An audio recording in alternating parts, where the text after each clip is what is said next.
निवडणुका पार पडतात, काय सांगा? अजित पवारांशिवाय तुम्ही या निवडणुका लढत आहात, काय वाटतं?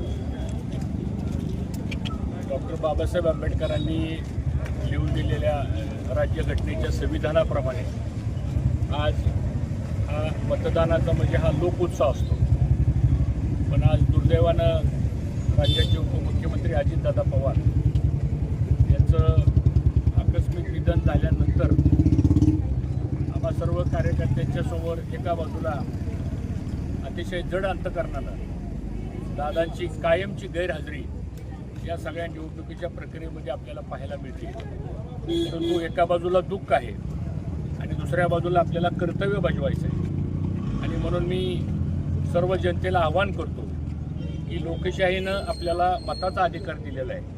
आपण सर्वांनी अतिशय निर्भयपणानं आणि मोकळ्या वातावरणामध्ये आपल्या सद्सद विवेकबुद्धीला स्मरून आपण आपला सर्वांनी मताचा हक्क आणि अधिकार बजवावा असं आव्हान मी सर्व मतदारांना करतो.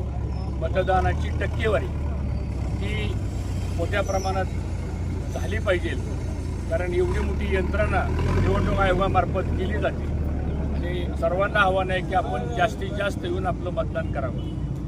आज खऱ्या अर्थानं राष्ट्रवादी काँग्रेस पक्षाच्या वतीनं सर्वच कार्यकर्ते अतिशय चिकाटीनं या निवडणुकीमध्ये भाग घेत आहेत आणि मला विश्वास आहे की शेवटी तळागाळातला माणूस हा विकासाला बघून मतदान करतो.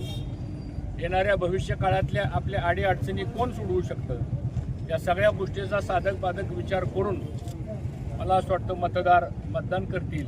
आणि मला विश्वास आहे की इंदापूर तालुक्यामध्ये आणि पुणे जिल्ह्यामध्ये राष्ट्रवादी काँग्रेस पक्षाच्या सर्व उमेदवार चांगल्या मतानं जनतेनं निवडून द्यावेत असं आवाहन करतो. जिल्हा परिषदेमध्ये ह्यावेळेस राष्ट्रवादीची सत्ता येईल?